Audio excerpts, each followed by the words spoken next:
आज हमें यह सौभाग्य मिला है कि हम सीतामढ़ी को लक्ष्य में रखकर और भगवती सीता के बारे में कुछ कहें।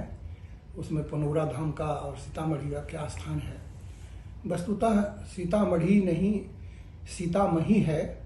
और सीता की मही माने पृथ्वी, ये संस्कृत शब्द है, तत्सम शब्द है, शुद्ध शब्द है सीतामही, सीता की भूमि। वाल्मीकि ने सुंदरकांड में सीता की उत्पत्ति के बारे में लिखा, सीता हलमुखात भित्वा क्षेत्रे हलमुख क्षते पद्म रेणु निभई कीर्णा सुहई केदार पांगसुही। ये तो वाल्मीकि ही लिख सकते हैं कि हमारी जगत नंदिनी भगवती सीता योनिजा, जब जनक जी ने हल चलाया तो हल के मुख से एक केदार खंड के नीचे से भगवती सीता की उत्पत्ति हुई। सीता निकलती है, सीता का आविर्भाव हुआ, क्योंकि सीता तो प्रकृति है, जगत की नियंत्री शक्ति है, तो उनकी उत्पत्ति क्या हो सकती है, उनका आविर्भाव हुआ। और वह जब आविर्भाव हुआ तो उनका स्वरूप कैसा था, पद्म रेणु निभई कीर्णा सुभई केदार पांगसुभी। कमल के पुष्प के पराग के समान जो धूलि थी, उस धूलि में धूसरित भगवती सीता वहां से प्रादुर्भूत हुई। वस्तुतः सीतामढ़ी की जो भूमि है वह अयोनिजा सीता की भूमि है, और वह सीता ही मूल प्रकृति है। और सीतोपनिषद में ये बात स्पष्ट रूप से कही गई है कि सीता की ही अभिव्यक्ति लक्ष्मी, सरस्वती, जितनी भी देवियां हैं, ये सारे सीता के ही स्वरूप हैं। कौटिल्य ने सीता को अर्थशास्त्र में वह कृषि के अधिष्ठात्री देवता भी स्वीकार किया है। और दुर्गा सप्तशती में भी सीता के जो नव दुर्गा का स्वरूप है वह सीता का ही स्वरूप है। जैसे कि हनुमान जी ने लंका में कहा था रावण से कि याम सीतेत्यभिजानासि जेयम तिष्ठति ते गृहे काल रात्रि तिताम विद्धि सर्वलंका विनाशनिम। रावण, जिसको तुम सीता समझ रहे हो, जो तुम्हारे घर में बैठी हुई है, वो भगवती सीता स्वयं कालरात्रि के रूप में आई है और संपूर्ण लंका को नष्ट कर देगी। ध्यान देने की बात है कि दुर्गा सप्तशती में प्रथमम शैलपुत्री च, द्वितीय ब्रह्मचारिणी, तृतीयम चंद्र घंटेति, कुष्मांडेति, चतुर्थकम पंचमम स्कंदमातेति, षष्ठम कात्यायनीति च, सप्तमम कालरात्रि च, महागौरीति चाष्टकम। सातवां स्वरूप जो है भगवती का वो कालरात्रि का स्वरूप है और गर्दभ वाहन है। तो जगदम्बा भगवती जब वो कालरात्रि के रूप में आती है तब संहार करती है। तो एक ही भगवती सीता का विविध रूप हमको देखने को मिलता है, जैसा कि सीतोपनिषद में कहा गया है। तो ऐसी जो हमारी सीता है, जनक नंदिनी है, जो हनुमान जी कहते हैं कि त्वन्निमित्तो ही रामस्य जयो जनक नंदिनी। हे सीते, तुम राम की जितनी भी क्रियाएं हैं, जितनी भी प्रवृत्तियां हैं, उन सभी प्रवृत्तियों में, उन सभी क्रियाओं में तुम्हारा अनन्य सहयोग है। तुम्हारे बिना राम का कोई भी काम सिद्ध नहीं हो सकता है, क्योंकि जो सीता है वही राम है, जो राम है वही सीता है। राम की आह्लादनी शक्ति सीता है।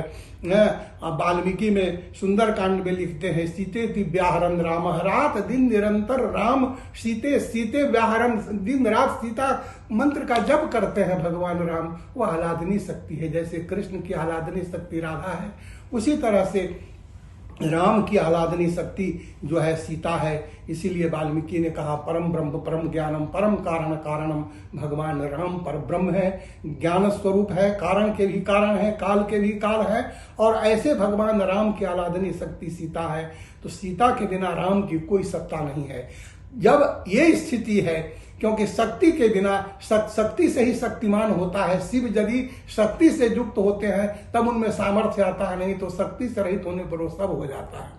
भगवान राम की आह्लादनी शक्ति जो सीता है, जो पृथ्वी से निकली और पृथ्वी में ही समाहित हो गई, जो अयोनिजा है, ऐसी भगवती सीता का मंदिर यदि पुनौरा धाम में और सीतामढ़ी में नहीं बनेगा तो मैं समझता हूं अयोध्या में जो मंदिर बना है वो भगवान का राम बना है। सिर झुकाकर उसकी प्रशंसा करनी चाहिए, उसका आदर करना चाहिए। लेकिन उसी कैटेगरी में, उसी प्रतिस्पर्धा में भगवती सीता का भी मंदिर पुनौरा धाम में बने और सभी लोगों को इस पर ध्यान जाना चाहिए। यदि सीता का मंदिर नहीं बनता है पुनौरा धाम में तो वह अधूरा ही माना जाएगा, क्योंकि राम तब तक पूर्ण नहीं हो सकते जब तक कि सीता उनके साथ में नहीं होगी।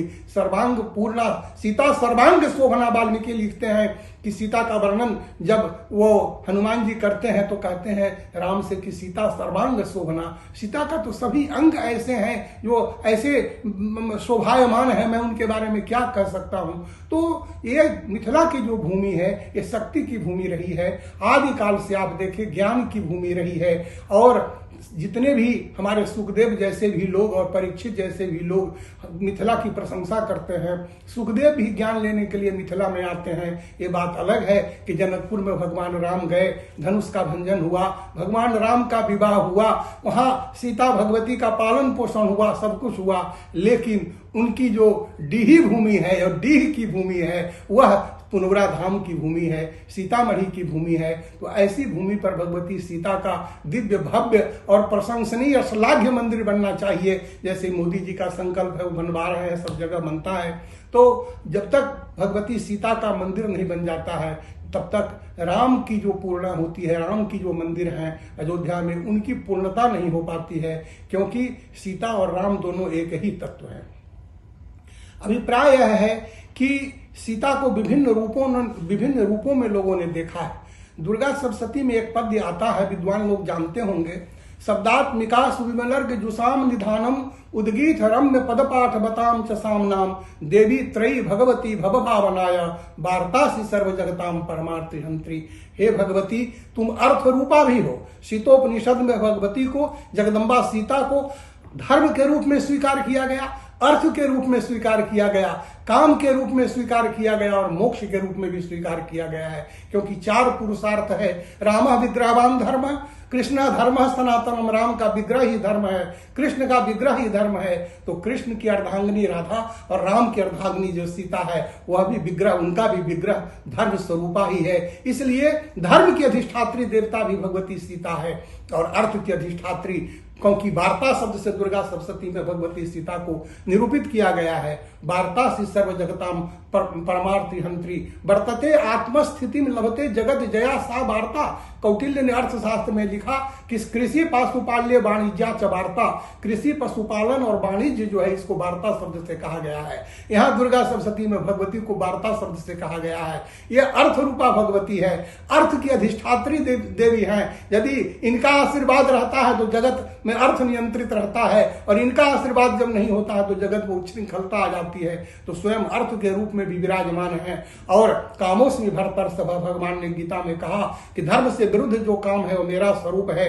तो काम जो है भगवान का विग्रह है, भगवती जगदम्बा का स्वरूप है, वह उसकी भी उपेक्षा नहीं की जा सकती है। और दूसरी बात यह है, मोक्ष सैसा प्रसन्ना वरदा निर्णाम भवती मुक्ते, वही भगवती जगदम्बा प्रसन्न होती है तो मुक्ति का द्वार खोल देती है।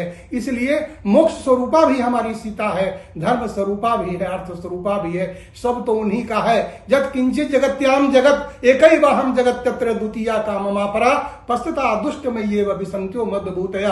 अरे देखो, संसार में जो भी विभूतियां हैं वो सब मैं, मेरा ही स्वरूप है, मुझको छोड़कर संसार में कुछ है ही नहीं। मैं सब जगह तो मैं ही व्याप्त हूं, कण कण में भगवती सीता व्याप्त है, उनको छोड़कर कहीं कुछ दुनिया में नहीं है।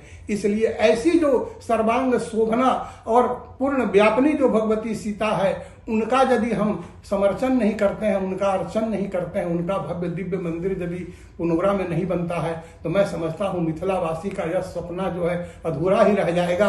कि जिस बेटी ने मिथिला में जन्म लिया, जनक ने लालन पालन किया, उनका तो क्या प्रसाद होना चाहिए, क्योंकि असुरजम पश्या राजदारा है हमारी भगवती सीता। कभी उन्होंने सूर्य का दर्शन नहीं किया है, उनका प्रसाद तो ऐसा होना चाहिए जिसमें सूर्य की छाया न पड़े। हम नहीं कहते, शास्त्रकार लोग कह रहे हैं असुरजम पश्या राजदारा है। जब भगवती उस सीता का जो चरित्र है, उनका जो उदात्त वर्णन है, जब कवियों ने या विद्वानों ने जहां जहां, तुलसीदास जी ने और अन्य लोगों ने जहां लिखा है, जब भगवती सीता को राम कहते हैं कि मैं वन जा रहा हूं, तुम यहीं रह जाओ, तो सीता कहती है कि नहीं, मैं भी आपके साथ चलूंगी। भगवान ने बहुत रोका, बहुत उनको समझाया। नहीं मानी और वह वहां से चल पड़ी। 2-4 कदम ही जब अयोध्या से आगे निकलती है तो पूछती है कि अब को पर्णकुटी कहाँ बनाएंगे, कहाँ रहेंगे।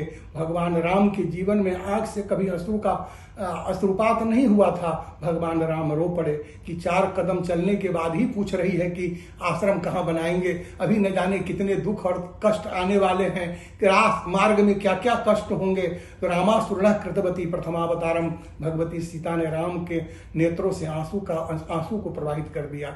लेकिन बहुत समझाने के बाद भी वह सीता कहती है कि हे प्रभु, मोहिमग चलत न होई हारी, छिनी छिनी चरण सरोज निहारी, सब भांति प्रिय सेवा करिहो, मार्ग जनित सकल श्रम हरिहो। मैं सब प्रकार से मैं आपकी सेवा करूंगी और मैं जब रास्ते में चलूंगी तो मेरे नेत्र आपके चरणारविंद को बार बार, हर क्षण प्रति क्षण मेरी दृष्टि आपके चरणारविंद में होगी और सब भांति मैं सेवा करूंगी आपकी। और मार्ग जनित सकल श्रम हरिहो, जितना भी श्रम होगा रास्ते में सब श्रम को मैं दूर कर दूंगी।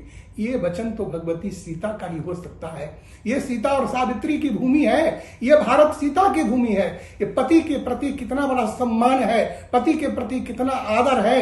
हनुमान जी इसीलिए कहते हैं भर्ता नाम परम नारदा भूषणम भूषणादपि। जो लंका में सीता को देखते हैं तो हनुमान जी कहते हैं कि स्त्री के लिए पति से बढ़कर के कोई आभूषण नहीं है, भूषण का भी भूषण यदि कोई है तो पति ही है। ये राम के बिना हमारी सीता सुशोभित नहीं हो रही है। तो जैसे राम के बिना सीता सुशोभित नहीं हो रही है, सीता के बिना राम भी सुशोभित नहीं होते हैं। ये दोनों एक ही शरीर के दो हिस्से हैं, 2 भाग हैं। इसलिए मेरा तो ये कहना है कि इन शास्त्रों को देखिए और शास्त्रों के वचनों का निर्वाह भी होना चाहिए और भगवती सीता का आदर के साथ मंदिर बनना चाहिए और इतना बढ़िया मंदिर बने कि विश्व में उसका स्थान हो, विश्व में उसकी जगह हो। मैं इन्हीं शब्दों के साथ मिथिलावासी और सबों से निवेदन करता हूं कि भगवती सीता के लिए सब तैयार रहें और दिव्य भव्य मंदिर बने जिससे मिथिला की प्रतिष्ठा होगी। ओम शांति।